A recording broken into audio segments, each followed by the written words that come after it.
오늘 당신을 복되게 하는 습관 순종이라는 말씀의 제목만 딱 보셔도 이 제목을 딱 들으시면 이제 느낌이 오잖아요. 그러면 아마 아니 이거 뭐야 무슨 의도가 깔려 있는 거야? 혹은 너무 불편한데 이렇게 오해하실 수 있을 것 같아요. 만약 마음이 불편하다면 두 가지를 점검해 보셔야 합니다. 첫 번째는 무엇이냐면 왜 순종이라는 단어를 들으면 알레르기 일으키듯 싫은 걸까? 이것은 순종과 관련해서 내가 해결해야 할 문제가 있구나라는 것을 알 수 있습니다. 그것이 나의 상처일 수도 있고 어려움이지만 반드시 한 번쯤 깊이 다루어야 할 내용입니다. 심리학자 프로이드는요, 아버지랑 굉장히 잘 지냈던 사람으로 유명합니다. 프로이드는 학업 성적이 좋아가지고요, 늘 아버지의 자랑이기도 했고, 아들인 이 프로이드도 자기 아버지를 굉장히 깊이 존중하고, 사람들이 볼 때 둘의 관계는 아무런 문제가 없었다고 합니다. 그런데 신기하게도 프로이드의 아버지가 임종 직전에 있을 때 프로이드는요, 그 소식을 들었는데도 어떤 일을 하냐면 멀리 휴가를 갑니다. 빤히 그 사실을 들었음에도 불구하고 외면해 버린 거죠. 결국 프로이드의 아버지는 돌아가셨고 장남인 이 프로이드가 이 장례식을 준비해야 되는데 그는 어떤 행동을 하냐면 장례식을 준비하기보다는 이발소에 들려서 지각을 합니다. 이후 자기도 자기가 왜 이렇게 행동하는지에 대해서 이해할 수 없는 행동을 자기가 했잖아요. 그래서 자기 마음을 들여다보기 시작했습니다. 그때 사람들이 보는 아버지와 자기의 관계가 아니라 자기 안에 있는 아버지에 대한 어떤 마음의 응어리가 있다라는 것을 발견하게 됐습니다. 우리는 세상이 나를 향해서 안 돼, 하지 마 라고 고통을 주기 전에 우리는 누구나 내가 먼저 세상을 향해 싫어 라고 말해야 한다고 생각합니다. 그래서 부모님을 향해 또 배우자를 향해 연인을 향해 친구를 향해 그가 나를 떠나기 전에 그가 나에게 상처 주기 전에 내가 먼저 상처 줄 생각을 하고 내가 먼저 떠날 생각을 합니다. 우리에게는 누구나 좌절, 공격성, 불안 등이 있습니다. 그런데 성경은 나만 그런 것이 아니라 모든 사람이 순종하는 것을 좋아하지 않는다고 말씀하십니다. 로마서 3장 23절에 보면 모든 사람이 죄를 범하였음에 하나님의 영광에 이르지 못하였다라고 말씀하고 있습니다. 우리가 잘 아는 것처럼 아담은 불순종했습니다. 그것은 단순히 선악과를 먹고 안 먹고의 문제가 아닙니다. 배고파 죽겠는데 먹을 게 없어서 이것밖에 없는데 그래서 어쩔 수 없이 저지른 죄가 아니라는 것입니다. 아담 이후의 모든 인간은 그 마음의 본질적으로 하나님의 말씀을 따라가고 싶지 않은 불순종의 마음이 내재되어 있습니다. 여기 서 있는 저나 말씀을 듣는 여러분이나 모두 순종하고 싶지 않고 싶은 그런 DNA가 우리 안에는 있습니다. 그래서 순종에 대해 배우는 것은 물과 기름처럼 죄인에게는 어울리지 않는 말입니다. 그래서 순종이라는 말을 듣기도 싫고 그렇기 때문에 우리는 이 순종이라는 말을 아예 하지 않는 분위기 속에 살고 있습니다. 그런데 성경을 읽다 보면 이 순종과 불순종이라는 단어를 어렵지 않게 발견할 수 있습니다. 여러분 교회에 오면 무엇을 배우는 것이냐면 내 뜻을 꺾는 것을 훈련하기 위해서 우리는 교회에 모이는 것입니다. 믿음이라는 것은 무엇입니까? 내 뜻을 꺾는 사람들이 모이는 곳이 믿음의 모임이고 믿음의 공동체인 거예요. 광야에서 살던 이스라엘 백성들은 무슨 활동을 하든 잠을 자고 있든 쉬고 있든지 간에 어떤 것을 하든지 간에 나팔 소리가 들리면 회막으로 모여야 했습니다. 회막으로 모이는 것은 나팔 소리가 들리면 하던 행동을 다 멈추고 모이는 거예요.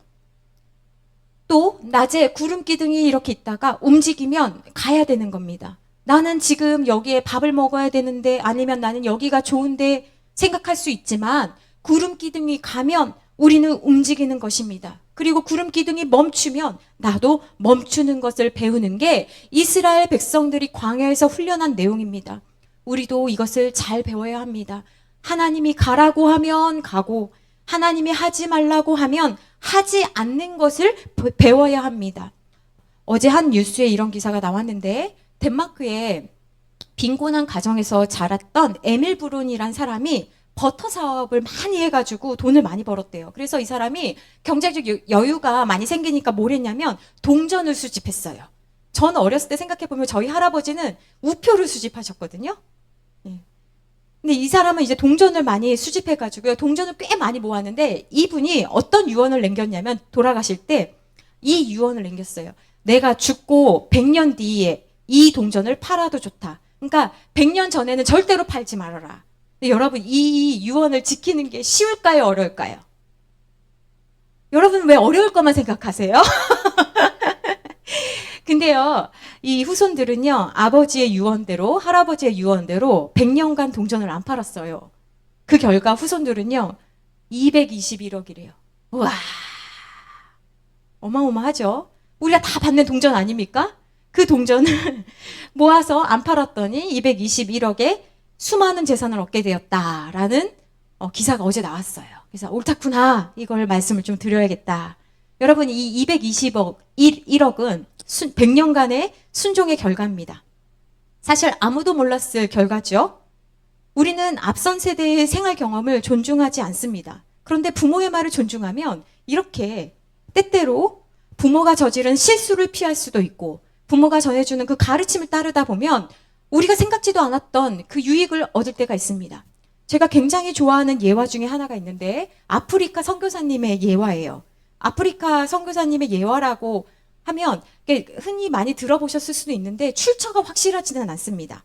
어느 날 어린 아들이 혼자 뒷뜰에서 이렇게 놀고 있었어요. 근데 갑자기 아빠가 딱 봤더니 위험한 거예요. 그래서 아빠가 급한 목소리로 놀고 있던 아이에게 이렇게 말했습니다. 얘야, 빨리 얼른 땅에 바짝 엎드려라. 이 아이는 대꾸하지 않고 즉각 땅에 엎드렸습니다. 자, 이제 빨리 내 쪽으로 기어와. 아이는 시키는 대로 기어왔습니다. 이제 일어나서 나에게 뛰어와.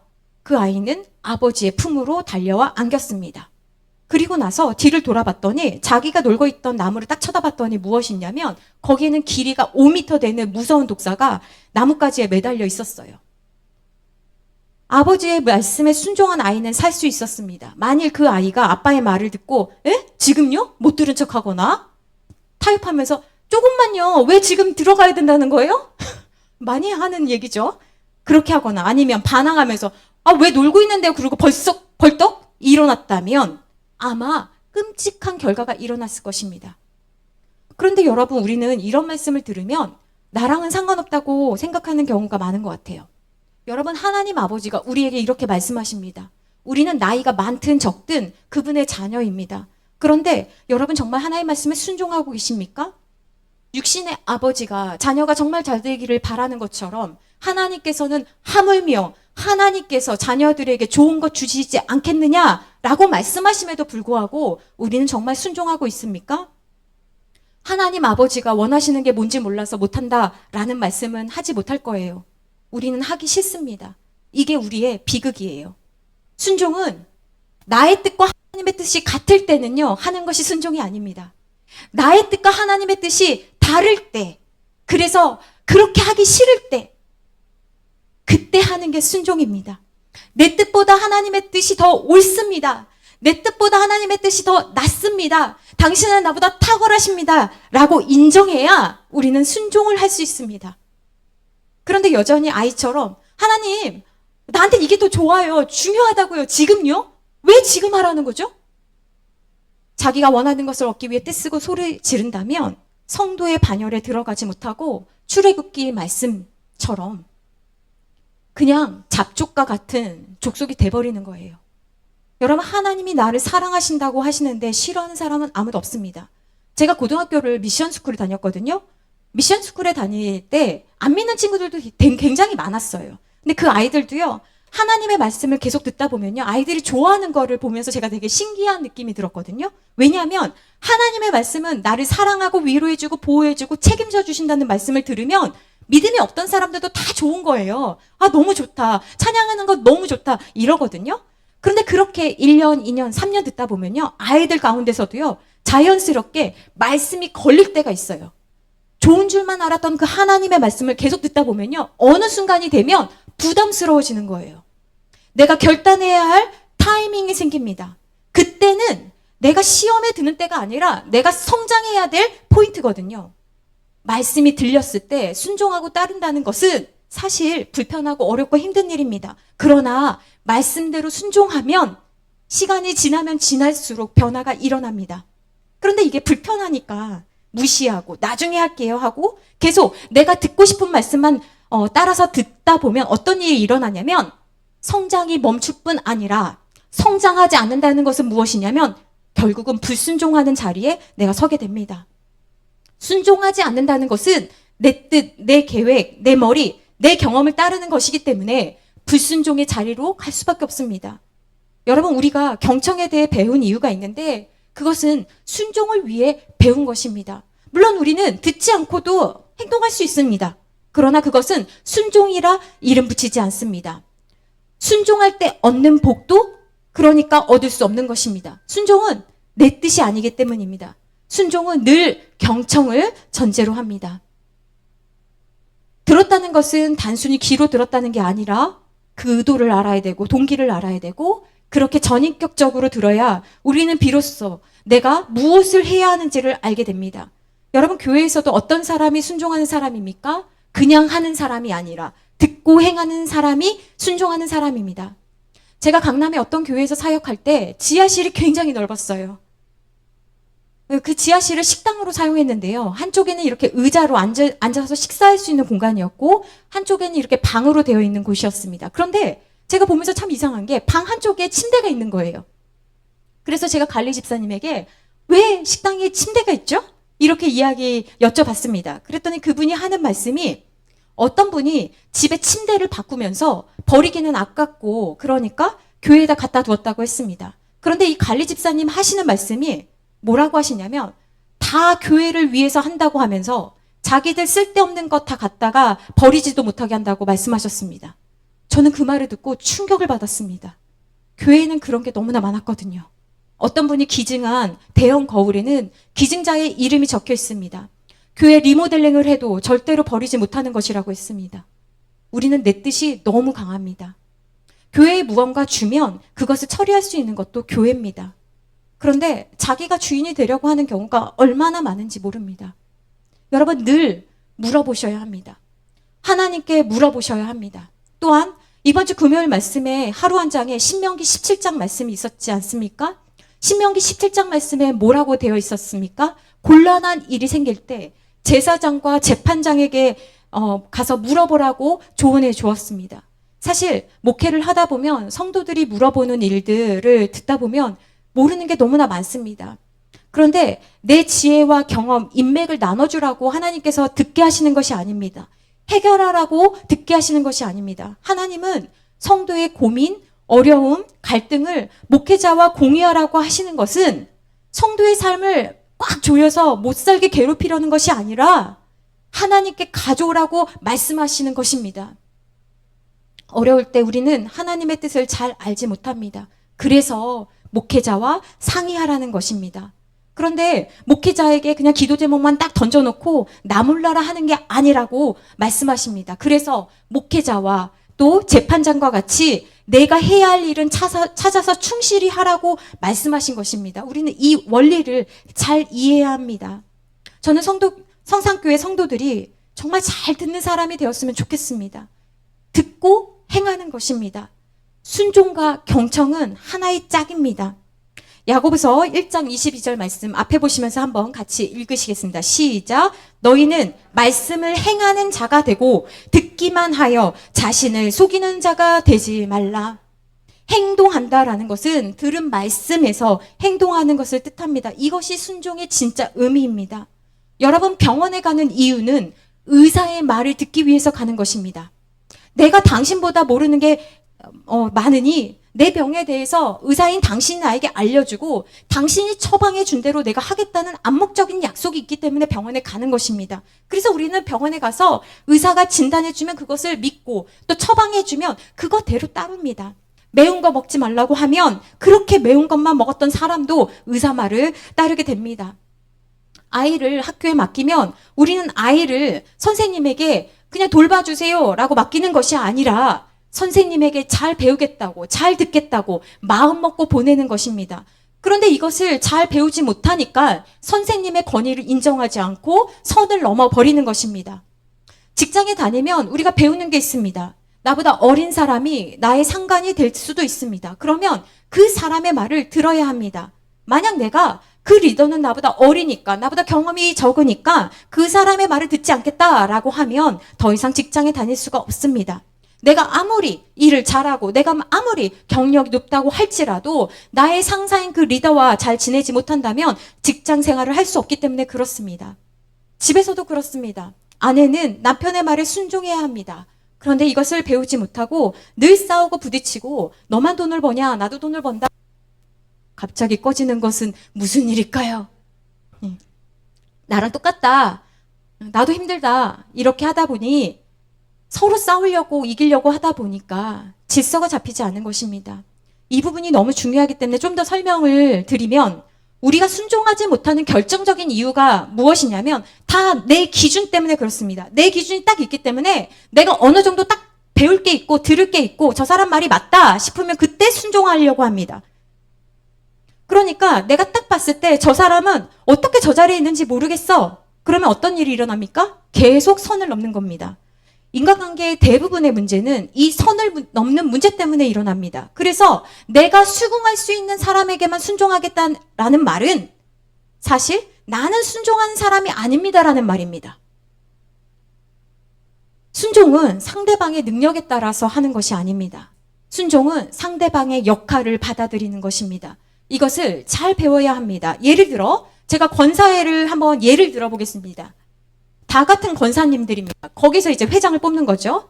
권사님들 개개인을 보면 예를 들면 지역도 다르고 나이도 다르고 학력도 다르다고 할 수 있습니다. 근데 그 권사회에서 예를 들면 회장을 뽑았는데 그 회장님이 나이도 많고 돈도 잘 쓰고 기도도 많이 한다고 생각해 봅시다. 그러면 사람들이 저절로 말을 잘 듣습니다. 그런데 이 새로 뽑힌 회장님이 밥도 잘 사줍니다. 기도도 잘 하시고 모범이 됩니다. 그러면 사람들이 순종하기가 너무 수월하죠. 그런데 그 다음에 새로운 회장이 뽑혔습니다. 근데 이 새로 뽑힌 회장님은 돈도 없고 나이도 어리고 가족들도 다 교회에 나오지 않습니다. 그러면 어떤 일이 일어날까요? 사람들이 저마다 이래라 저래라 하는 말들을 하기 시작합니다.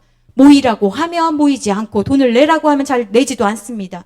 수군덕거리기 시작합니다. 그러면서 이 새로 뽑힌 회장님은 밥도 잘 살 수 없는 가난한 사람입니다. 그럼 사람들은 얘기합니다. 이번에 회장이 잘못 뽑힌 것 같아. 이렇게 우리는 순종하지 않아도 되는 이유를 스스로 만듭니다. 내가 이렇게 하는 이유는 네가 모자라기 때문이야. 늘 우리는 당위성을 확보하기 위해 이런 핑계들을 댑니다. 그리고 마치 당신은 실력이 없고 잘못 뽑힌 것처럼 생각할 수 있지만 그래서 우리는 늘 나의 정당함을 이야기하지만 하나님은 우리에게 말씀하십니다. 너는 선을 넘었어. 그러면 우리는 이렇게 말합니다. 이 사람이 일을 이렇게 하는데요? 저렇게 못해요. 이것도 제가 잘못한 건가요? 그래서 우리가 기억해야 할 두 번째는 무엇이냐면 우리는 순종하지 못할 정당한 이유가 나에게 있다고 생각합니다. 바로 그 정당한 이유를 버려야 순종할 수 있습니다. 우리가 같이 이렇게 하루 한 장을 한다는 것이 너무나 중요한데 이미 하루 한 장을 통해서 우리가 배운 말씀이기 때문에 제가 그것에 대해서 깊이 다루지 않아도 되기 때문에 그렇습니다. 민수기 16장에 보면 고라와 몇몇 사람들이 이 모세를 대적하면서 이런 말씀을 했습니다. 여러분 프린트물 제가 드렸지요. 한번 16장 민수기 16장 1절부터 3절 말씀 같이 합독하시겠습니다. 레위의 증손 고앗의 손자 이스알의 아들 고아와 르우벤 자손 엘리압의 아들 다단과 아비람과 벨렛의 아들 온이 당을 짓고 이스라엘 자손 총회에서 택함을 받은 자 곧 회중 가운데서 이름 있는 지휘관 250명과 함께 일어나서 모세를 거스르니라. 그들이 모여서 모세와 아론을 거슬려 그들에게 이르되 너희가 분수에 지나도다.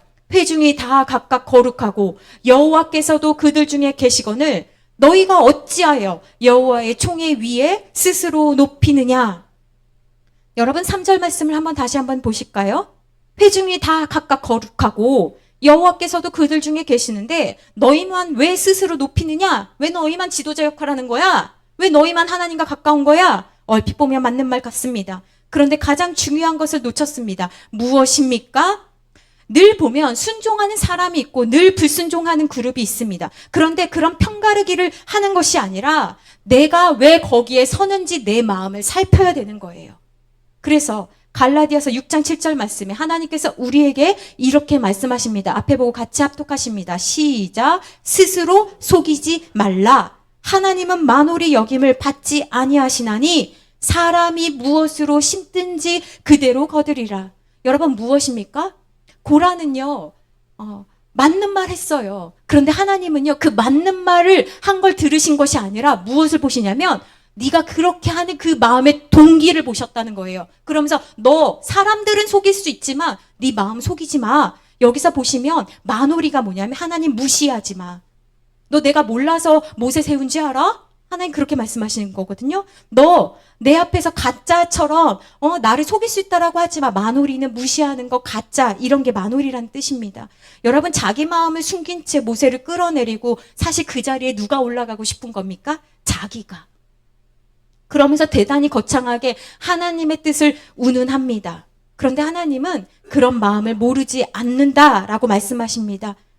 우리는 때때로 진짜 교회에서 이상한 리더들에 대한 소식을 듣습니다. 정말 도덕적으로, 성품적으로 문제가 많은 사람들이 있습니다. 그러나 여러분, 그런 사람들을 일반화하지 말고 기본적으로 세우신 하나님을 신뢰함으로 나아가는 것을 배워야 합니다. 이런 습관이 우리에게 장착되면요, 우리는 순종을 잘 배우기가 어렵습니다. 여러분, 교회가 깨지고 분열하고 그러면 정말 힘든 게 뭔지 아십니까? 서로를 믿지 못한다는 게 가장 큰 어려움입니다. 여자 문제로 교회가 시끄러웠던 교회는요, 서로가 감시하느라고요, 남자와 여자가 차 한 잔 마시는 것도 굉장히 어렵습니다. 교회의 재정을 가지고 힘들었던 교회는요, 재정만 보면요, 혹시 이 돈 가지고 어떻게 할까봐 서로 못 믿고 힘들게 하고 진실하게 사역하는 것이 굉장히 어렵습니다. 그런데 여러분, 그렇게 어려운 교회들의 이야기를 들으면서 우리는 그런 눈으로 우리 교회를 혹시 바라보고 있지는 않습니까? 여러분, 그러면 우리가 신앙을 갖기가 어렵습니다. 말씀을 전해주는 사람이 가짜라고 믿는데 어떻게 그 사람을 통해서 권위가 나오며 어떻게 그 사람을 통해서 하나님의 말씀을 전해지며 우리가 배울 수 있겠습니까? 그러므로 여러분 꼭 기억해야 될 것은 무엇이냐면 순종은 능력에 따라 내가 판단해서 따르고 안 따르고가 아니라 순종은 저 사람이 고매한 인격이니 내가 저 사람을 좋아하니 내가 저 사람을 존경하니 따르는 것이 아니라 순종은 저 사람이 가진 게 많으니 내가 일하기가 너무 좋고 내가 마음이 잘 맞으니 하는 게 아니고 순종은 무엇입니까? 인격이나 능력이 아닌 역할에 순종하는 것입니다. 그래서 우리는 리더에게 순종할 수 있어야 합니다. 아까 예로 드렸지만 교회나 사회에서 잘 일어나는 일들입니다. 여러분, 리더가 잘 세워지지 않으면 사실 같이 일하는 사람들이 너무나 괴롭습니다. 그래서 리더를 잘 세워야 합니다. 그런데 잘못된 리더가 세워질 때도 있잖아요. 그러면 우리는 대체로 어떻게 하냐면 그 사람을 바꾸려고 합니다. 그리고 내가 작정하고 그 리더를 밀어내고 새로운 리더가 내가 되었다고 한번 생각해 봅시다. 그러면 나중에 어떤 일이 일어나냐면 나보다 더 능력 있고 실력 있는 후배가 나타나서 나를 밀어내도 나는 할 말이 없는 거예요. 왜요? 나도 그렇게 했으니까. 그 조직은 와야 됩니다. 순종은 이렇게 하는 것이 아닙니다. 그래서 하나님께서는 이런 일에 대해서 어떻게 말씀하시냐면 오늘 우리가 읽은 말씀 로마서 13장 1절 말씀을 우리에게 해주시고 계십니다. 같이 한번 봉독합니다. 시작. 각 사람은 위에 있는 권세들에게 복종하라. 권세는 하나님으로부터 나지 않음이 없나니 모든 권세는 다 하나님께서 정하신 바라. 여러분, 우리 위에 있는 권세자들, 그들을 하나님께서 세우셨다는 믿음을 가지고 있어야 우리가 따라갈 수 있는 것입니다. 하나님께서 세우셨다면 누가 책임지신다는 거예요? 하나님이 책임지신다는 것입니다. 그런데 이 말씀에는 순종이라 표현하지 않고 복종이라고 쓰여 있네요. 그래서 존 비비어 목사님이 쓰신 순종이라는 책에 보면 순종과 복종의 차이를 이렇게 구분했습니다. 순종은 권위에 대한 태도의 문제고 복종은 권위에 대한 행동의 문제다. 순종과 복종이 되고 안 되고는 둘 다 권위와 관련되어 있습니다. 그래서 이 문제는 생각보다 굉장히 심각합니다. 특별히 우리 위에 있는 사람들이 있습니다. 그들에게 우리는 어떤 태도와 행동을 보여야 합니까? 순수히 따르는 순종이 안 되기 때문에 때때로 복종하라고 군사 용어로 하나님께서 우리에게 말씀하십니다. 내가 순수히 따르지 못하는 마음이 든다는 것을 하나님이 모르지 않으십니다. 그래서 우리에게 복종하라 라고 말씀하십니다.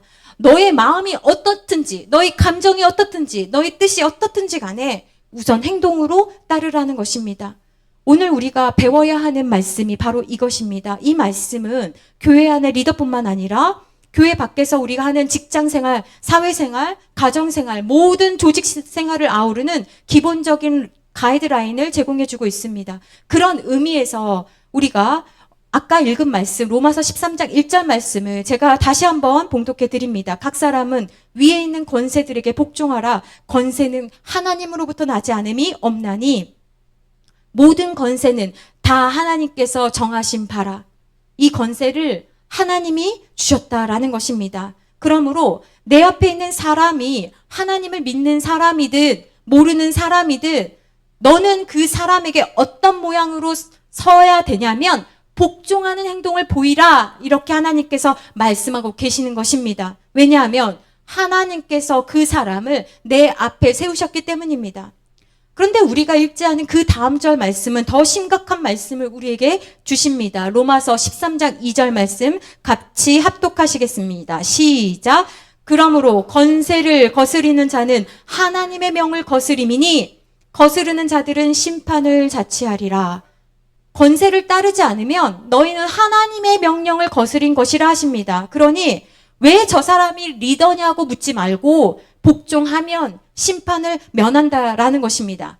이 심판을 면한다라는 것은 우리가 직장 생활에서 그 사람의 말을 듣지 않으면 부서가 이동되거나 자천되거나 해고당할 수도 있습니다. 이런 현세적인 심판을 의미하기도 합니다.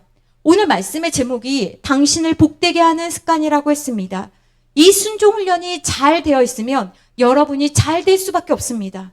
왜냐하면 오늘날 사람들은 순종을 좋아하지 않을 뿐 아니라 복종하지 않기 때문입니다. 그런데 여기서 또 하나 새롭게 배워야 하는 개념이 있습니다. 그것은 바로 하나님의 섭리입니다. 여러분, 하나님의 섭리는 무엇이냐면 하나님의 섭리는 하나님의 다스리심입니다. 내 눈에는 아무 일도 일어나는 것 같지 않아 보이고 내 눈앞에는 답답한 상황이지만 하나님께서 이 모든 상황을 다스리고 계신다는 것을 믿으면 우리는 기대할 수 있습니다. 내가 이해할 수 없는 상황이라고 할지라도, 그래서 100번도 포기할 수 있지만 우리 가운데 하나님의 섭리를 믿는다면 하나님은 다 계획이 있으시다 믿을 수 있습니다. 그래서 여러분 한번 따라해 보시겠습니다. 하나님은 다 계획이 있으시다. 여러분, 하나님은 우리를 향한 계획이 있으십니다. 때때로 우리가 낮아질 때도 있고 우리가 높아질 때도 있습니다. 그러니 낮아질 때는 낮아진다고 속상해하지 마시고 하나님의 섭리를 믿고 인내하시고, 높아지실 때는 높아졌다고 내 힘으로 된 것처럼 교만해서 하나님 앞에 겸손하게 무릎 꿇지 못하는 일이 없도록 여러분 하나님 앞에 무릎 꿇을 수 있어야 합니다. 여러분, 가끔 우리의 삶을 보면 정말 답이 없을 때가 얼마나 많습니까? 그런데 그냥 그렇게 내버려 두는 것이 아니라 모든 것이 하나님의 뜻 안에 있다고 하나님 말씀하십니다. 그러므로 모든 사건, 모든 일, 모든 사람과의 만남 속에서 하나님께서 허락하지 않으시면 일어나지 않았을 것이라는 것을 믿어야 합니다. 심지어 사업의 실패, 질병, 교통사고, 이혼과 같이 우리의 사건과 사고들을 통해서 하나님께서 그것을 통해서 우리에게 가르치시고자 하시는 것이 있기 때문에 그렇습니다. 그러니 왜를 묻지 마시고 어떻게 해야 할지를 묻는 것이 성도의 자세입니다. 왜를 물으면 답을 찾을 수가 없습니다. 그러나 섭리를 믿으면 모든 환경에서 배울 수 있습니다. 성도는 순종을 배워야 합니다. 몸에 장착이 될 정도로 습관이 되어야 합니다. 수도사들이 왜 말씀 읽고 기도하고 일하고 예배하고 기도하고 일하고 이런 것들을 반복했습니까? 밥 먹는 거, 기도하는 거, 일하는 것이 구분되는 것이 아니라 이 모든 것이 하나님 앞에서 같다는 것을 배워야 하기 때문에 그렇습니다. 그런데 우리는 순종이 좋은 것이라고 하지만 배우고 싶어 하지 않습니다. 그러니 철저히 몸에 뵐 때까지 훈련해야 합니다. 내 것이 아니기 때문에, 나에게는 순종이 나오지 않기 때문에 훈련해야 되는 것입니다. 특별히 부모님과의 관계가 어려웠던 사람들은 순종하는 것이 굉장히 어렵습니다. 또 부모님이 나에게 잘해줬어도 내가 워낙 자아가 강한 사람이면 순종하는 것이 어렵습니다. 그런 사람들에게는 내 뜻대로 해야만 직성에 풀리는 그런 사람들이 많습니다. 그런데요, 성경에 보면 요셉도 그런 사람 중에 하나였습니다.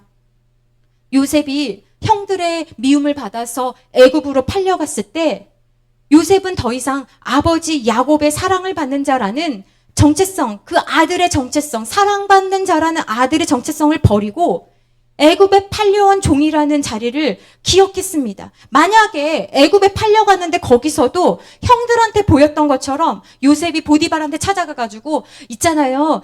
주인님이 안 계실 때는요. 사람들이 일을 안 해요. 이렇게 만약에 고자질했다면 아마 요셉은 보디발 장군의 그 집을 맡기는커녕 밤에 종들한테 아마 몰매를 맞았을 것입니다.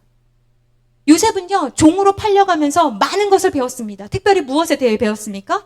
자기 위에 있는 사람에게 잘하는 것이 하나님에게 잘하는 것임을 배웠다는 것입니다.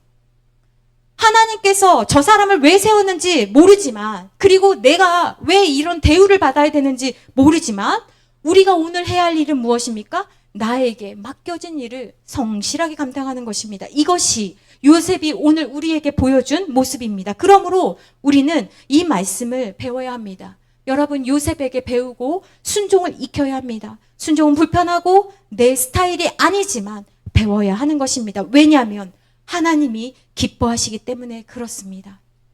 순종을 훈련하고 순종하기를 기뻐하는 여러분이 되시기를 부탁드립니다.